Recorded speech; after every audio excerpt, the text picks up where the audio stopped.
What's up, guys, and welcome to Over the Ropes. It's your favorite tag team, Tori Yates-Orr and Brandon Gannett, here with your 3 count, the top 3 stories of the week. Number 1, the biggest story this week has been the WWE Superstar Shake Up. Raw picked up Dean Ambrose, The Miz, Bray Wyatt, Alexa Bliss, and more, while SmackDown nabbed Kevin Owens, Sami Zayn, Charlotte, and The New Day. So the question has to be, who got the better deal, Raw or SmackDown?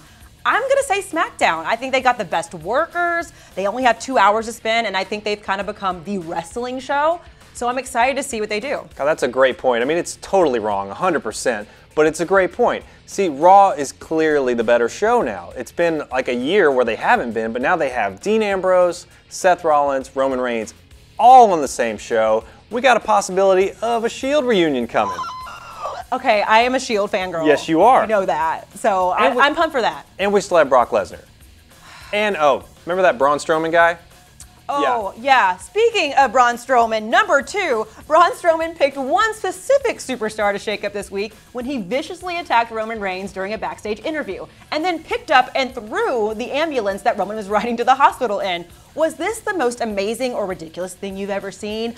Both? Braun. Just lifting things. When he threw them off that ledge in that stretcher, I literally howled. I was like, oh! Look, I know wrestling is fake. I know that. I understand that. We know. But when Braun Strowman picked up the ambulance and tipped it over, I thought that really happened. That man could do that. If there's a man who can, it's going to be Braun.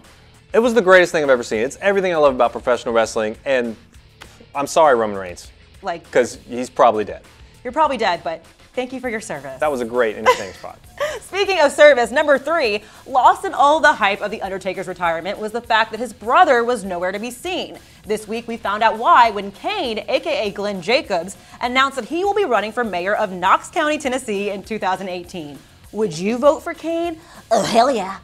I mean, Is this corporate Kane or demon Kane? I got to know that on the ballot. Do they put that on the ballot? I think you got to have a little bit of both Okay. to be a politician. Corporate Kane in the office, demon Kane on the streets. Exactly. You know, that's how you get it done. Okay, yeah. Donald Trump's president. Linda McMahon's in the cabinet. We're like 6 years away from every politician being a professional wrestler.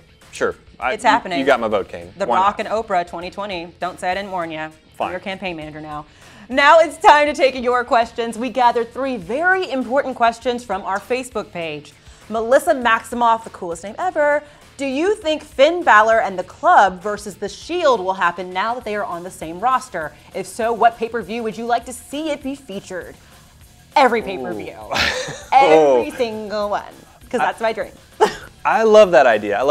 I think there's like too much money to be made with Finn Balor as a good guy. Yeah. In the face paint, the kids dress up like him. And more importantly, I think you got to keep him healthy first. Yes. He's been back 2 weeks and he's already got a concussion, suffered on Monday Night Raw. Maybe we should surround him with friends to just look after him. Yeah, maybe just protect him a little bit. And then we'll worry about the long-term wrestling angle. One day it's going to happen and I'm going to cry with tears of happiness. Glory Bohannon said, did Dean Ambrose get married? Oh, yeah, girl. OMG. He put a ring on it. He totes did. Some sleuthy fans saw on Monday Night Raw that he had a ring on his ring finger, right? Little bling on the finger, bling. yeah. And Renee Young on Tuesday, even bigger bling on her finger. They put the 2 together and voila. Yes, they're married. Congratulations. We're all really happy for you. We love it. Yay, love. Hashtag single for life. Kevin Cardano wants to know, what is the most prestigious and expensive WWE title ever? Ooh, that's a great question. Great question. Prestigious, I'm going to go with the Winged Eagle belt. Beautiful. The one that Hulk Hogan, Randy Savage, Ultimate Warrior wore back in the day. But most expensive, I did a little research, it's actually the $1 million belt. Ooh. How fitting. It cost $40,000 to get made in 1988. Okay. Which today would be about $80,000. So it's actually the most expensive. So yeah. The more you know. Of course. Well, that's it for this week, guys. Make sure to leave your comments and questions below and follow us on Twitter, Facebook, and Instagram for all your WWE news. We'll see you next week. Over the Ropes.